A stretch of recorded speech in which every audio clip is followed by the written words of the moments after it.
Hello sa'yo! At welcome back sa ating channel!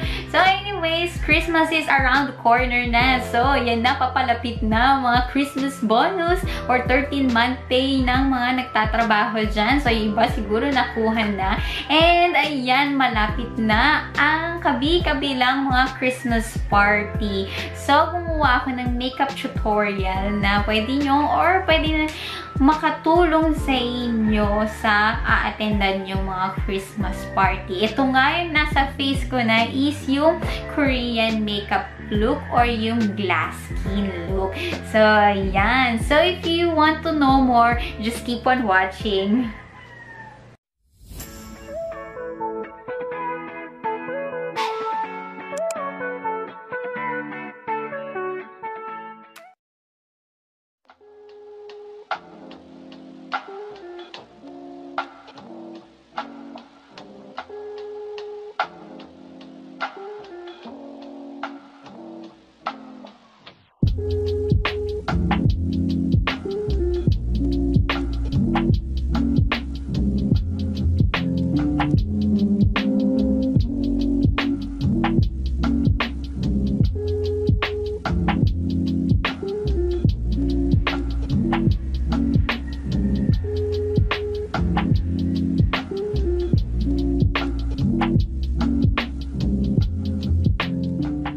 Mag-moisturize muna tayo ng face. So, ginagamit ko na rin to talaga si Jeju Aloe Eyes kahit under makeup.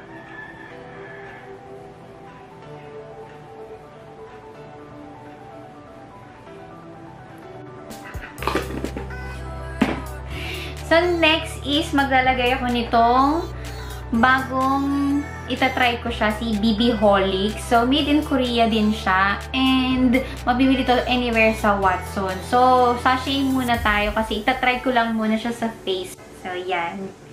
So, love na love ko kasi lahat ng mga Korean product.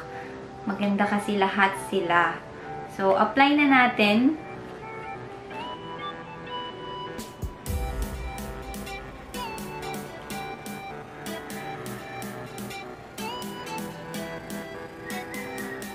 Ang bango niya.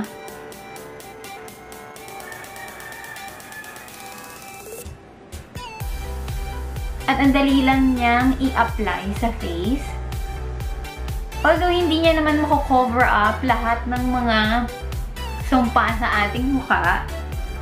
Kasi BB cream naman siya. So gagamit tayo ng concealer.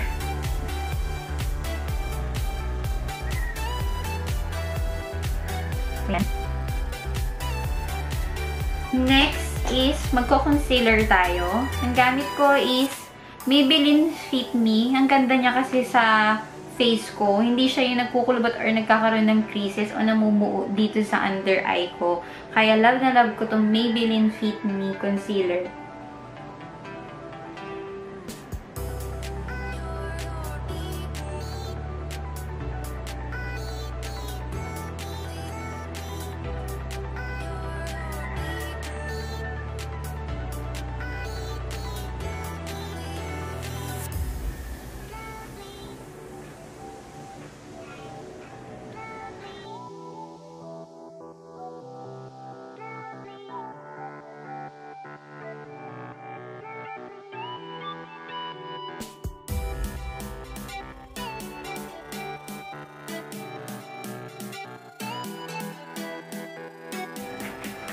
Next, ang ginagamit ko is Maybelline Eyebrow Pen din. May brush na din siya. So, maganda na siyang gamitin talaga.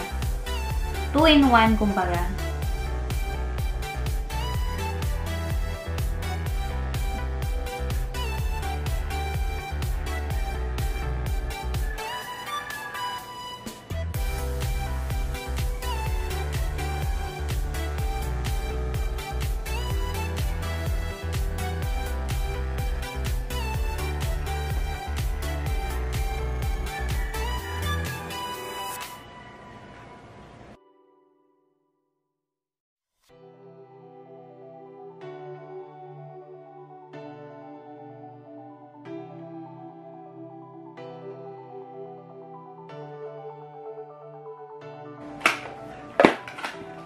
And then, itong eyeshadow na gagawin natin pang contour ng nose.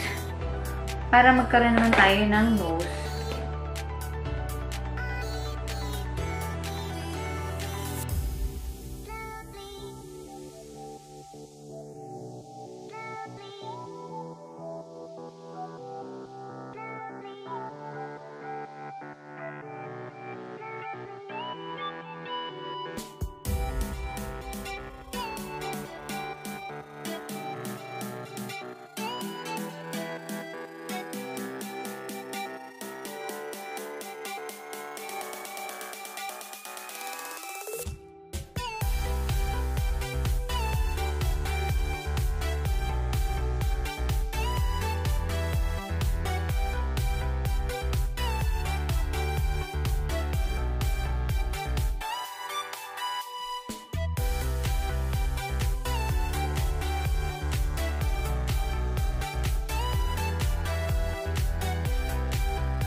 So, para maging glass skin look, dadagdagan natin siya ng highlighter. So, ito na yung pinakamahal na i-apply ko sa face ko. So, ano ba to i-pronounce? Shiseido. So, yan. Kayo nang bahalang mag-pronounce nan. Shiseido.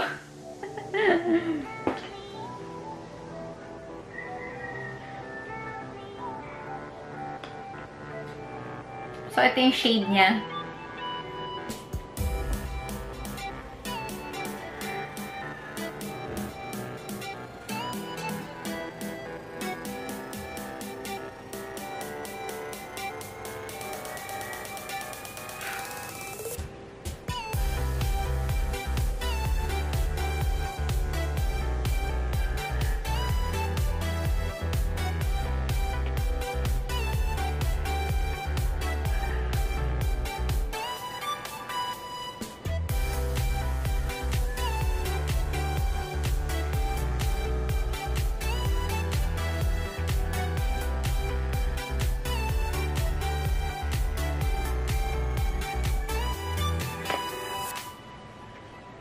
Kita yan, guys. Ang ganda talaga ng highlighter sa face.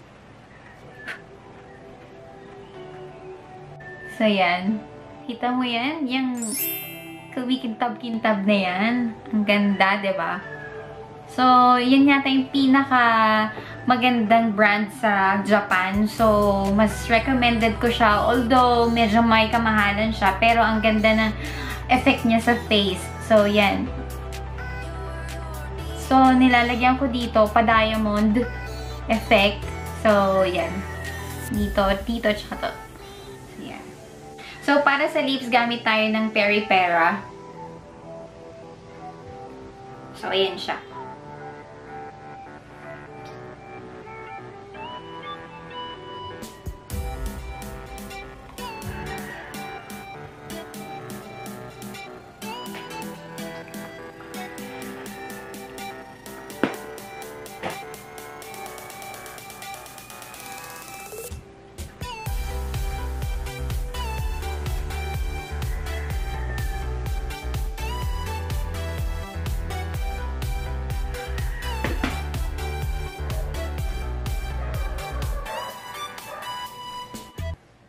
So, ayan na guys. So, ayan yung na-achieve ko talaga is yung Korean glass na kumikintab-kintab. So, pag talagang Korean glass look is dewy kung dewy. Gustong-gusto ko talaga. Although may oily skin ako sa face, pero gustong-gusto ko pa rin yung effect ng pagkakakintab. So, ayan na siya guys. So, yan. Na-achieve naman natin kung anong dapat nating i-achieve na Korean glass makeup look. So, yan. Maganda siya kung gagamitin nyo siya for Christmas party nyo. So, yung mga shining, shimmering na yan. Yung kumikinang-kinang sa face, no? So, maganda siya, guys. And I hope that you enjoy this video. And if you like this video, don't forget to give me a thumbs up and comment ka na rin down below sa mga susunod kong video. And subscribe ka na din sa aking channel. And click the notification bell na rin para ma-notify ka kung may bago akong video. So, yan. Thank you for watching, guys. See you in the next one.